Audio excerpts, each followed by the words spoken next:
প্রশাসনের প্রাণকেন্দ্র সচিবালয়ে আগুন লাগার ঘটনায় সন্দেহজনক বেশ কিছু বিষয় সামনে এসেছে।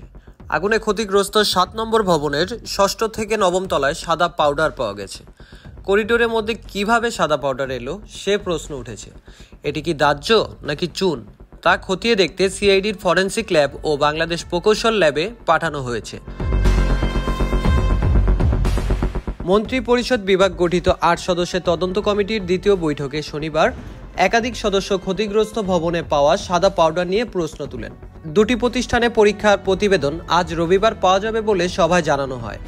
সচিবালয়ে স্বরাষ্ট্র মন্ত্রণালয়ের সভাকক্ষে অনুষ্ঠিত বৈঠকে মৃত একটি কুকুর নিয়েও আলোচনা হয়। কুকুরটি কি আগুন লাগার আগে সেখানে ছিল নাকি পরে উঠেছে এ বিষয়ে জানতে চান একাধিক সদস্য। এই কুকুরটি কি সচিবালয়ে পালিত নাকি আগে থেকেই ছিল তা খতিয়ে দেখতে বলা হয়েছে। ভবনটিতে ফায়ার অ্যালার্ম ও পানি ছিটানোর নজেল নষ্ট কেন তা নিয়ে বৈঠকে বুয়েটের একজন সদস্য প্রশ্ন তুলেন।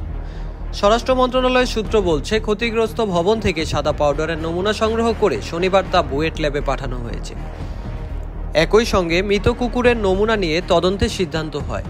গত বুধবার গভীর রাতে সচিবালয়ের 7 নম্বর ভবনে ভয়াবহ আগুনের ঘটনা ঘটে। এতে ভবনটির 6ষ্ঠ থেকে 9ম তলায় অবস্থিত 5টি মন্ত্রণালয়ের নথিপত্র, কম্পিউটার ও আসবাব পুড়ে যায়।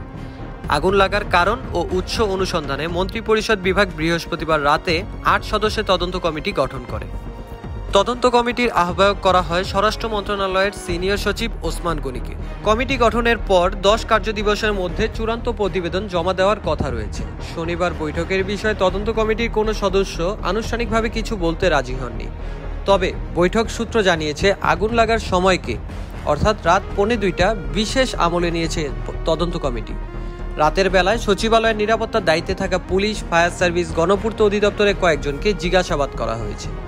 কমিটির সদস্য বুয়েটের যন্ত্রকৌশল বিভাগের সাবেক অধ্যাপক মাকসুদ হেলালি গণমাধ্যমকে বলেন, এখনো বলার মতো কিছুই হয়নি, তদন্তের কাজ চলছে, প্রত্যক্ষদর্শীদের বক্তব্য নেওয়া হয়েছে, এখন তা বিচার বিশ্লেষণ করা হচ্ছে। বুধবার ছিল বড়দিনের ছুটি, সেদিন সব সরকারি অফিস আদালত বন্ধ ছিল।